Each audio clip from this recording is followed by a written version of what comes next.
By June of 2008, we had already figured out that Barack Obama was the elite's puppet of choice. The national media claimed that during the weekend the Bilderberg Group was scheduled to meet, that Obama had speaking engagements set for Chicago and the Midwest.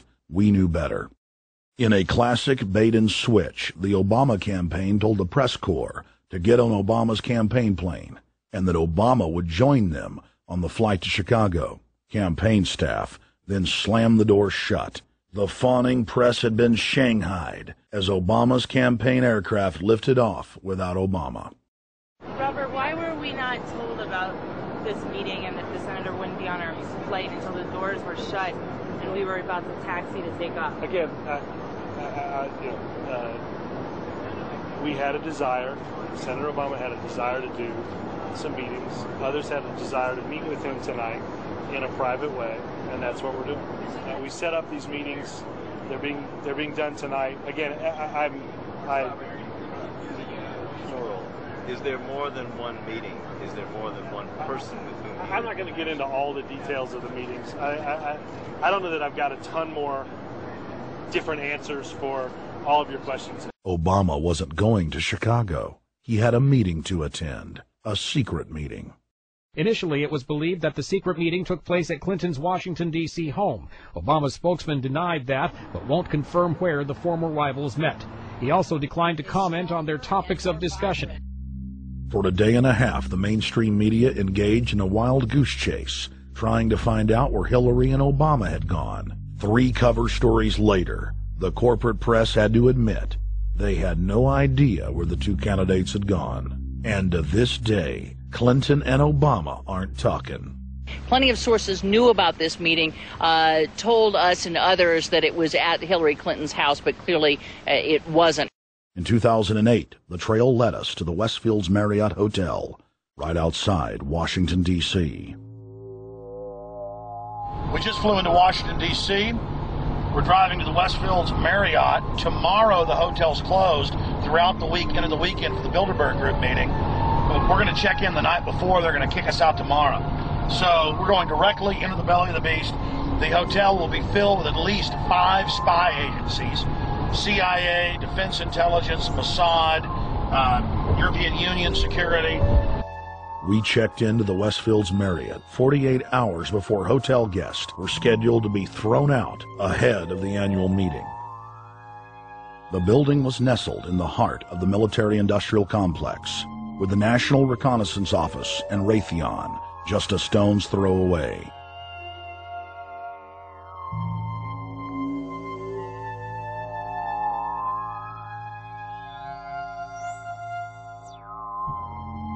The plan tonight is to try to not get arrested, dodge the security, get in there, get some footage of the elite arriving in the morning, because some arrive before they officially lock it down, and then getting out of the building. That's our plan. I'm also going to be getting a call by a international syndicated radio show, Coast to Coast AM with George Norrie, and all week he's getting briefings from me every night about things as they develop.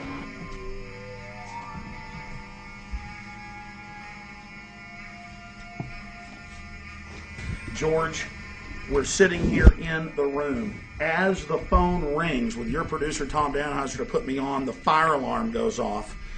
So everybody is exiting the building. I know this is a setup. They timed it exactly when this happened. Open the door. I want them to hear the fire alarm. Open the door. I want people to hear this live to the 16 million people listening.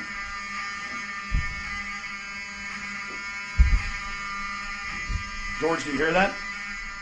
Now, they're going to use this as an excuse. The Westfields Marriott, right outside D.C. in Chantilly, they want to use this to flush us out of here. They're very upset. Everybody that covers Bilderberg, I was detained 2 years ago, interrogated, screamed at. They said Bilderberg was upset about me, wanted to stop us. This is guaranteed. Everywhere we go, we're followed. We have another hotel across town as a base of operations. They were there questioning us, getting in our faces. We're being followed everywhere. I need everybody's support right now. I pray to God they don't try to set me up. They may have tried to concoct this as some way to say, look, they didn't leave during a fire drill, assessing me knowing I would stay and do the interview. But again, the moment the phone rang with Tom Danheiser, the moment the phone rang, the guys answered it, I'm standing there, the alarm goes off. It's going off right now. The guests are exiting the hotel out there. Of course, there's no fire. This is just absolutely insane. I noticed, too, that there was over 100 security people here today, but tonight we got back and it was a total ghost town, and this is what's insane. We have a security guy walk up to us 30 minutes ago, about 25 minutes ago, before this happened, and said, "What are you guys doing?" We said, "We're just walking around checking out the artwork in the hotel," which we actually were admiring it, but we were also going around getting some footage. And they said, "Well, no cameras allowed." We said, "Fine." And then he said, "Yeah, we had somebody do a fire alarm a few weeks ago, and me and Rob, my camera guy, were on. Why is he telling us about a fire alarm?"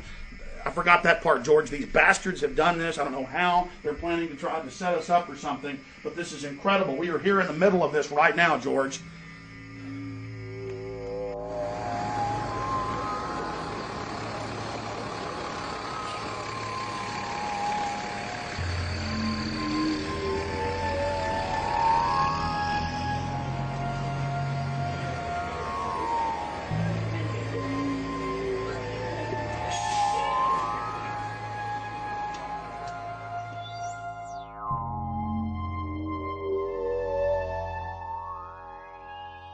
Hey, stay there. Keep it locked.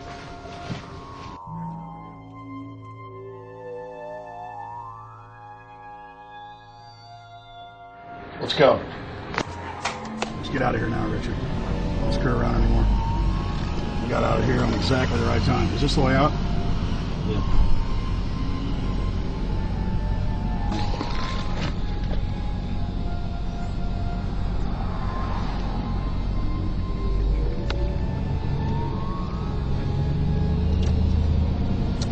Car up behind us.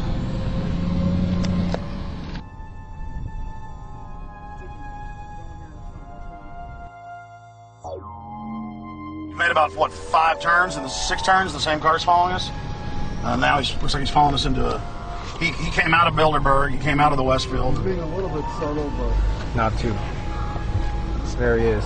That's him over there in the blue green car. Yeah.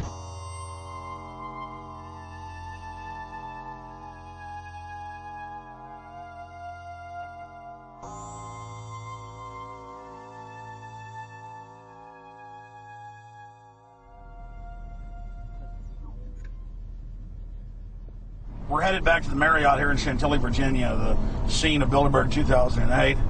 We successfully infiltrated the last day and a half inside, got out with some great stuff. We've been tailed, and now we're going back to cover the dignitaries, the elitists, as they arrive. And right now is the prime time for them to start arriving for the next 3 or 4 hours. We took about a 30-minute break. I'm sure we missed a few, but it doesn't matter. So we've got scores of people that just organically are listeners, info warriors that are out here taking action. Yeah.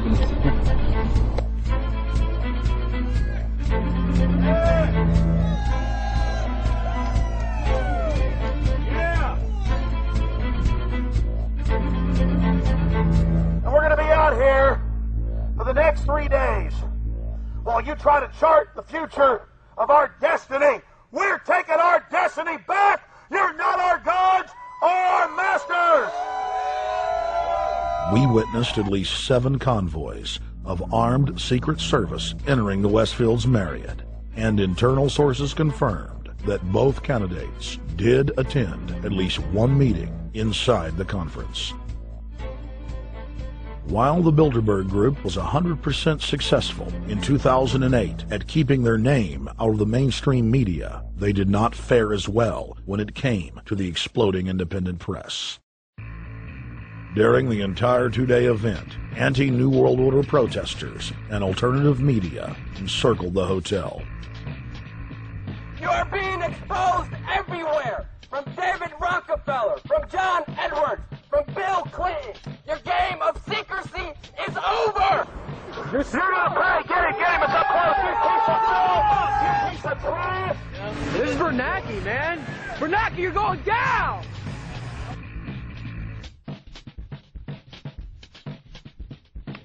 Obama, we know you're here, Obama. You cleared your schedule for the next 3 days. We know you're in Virginia.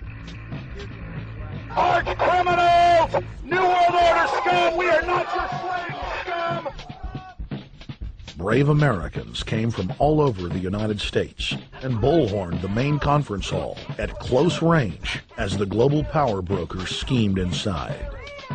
You are criminals! You can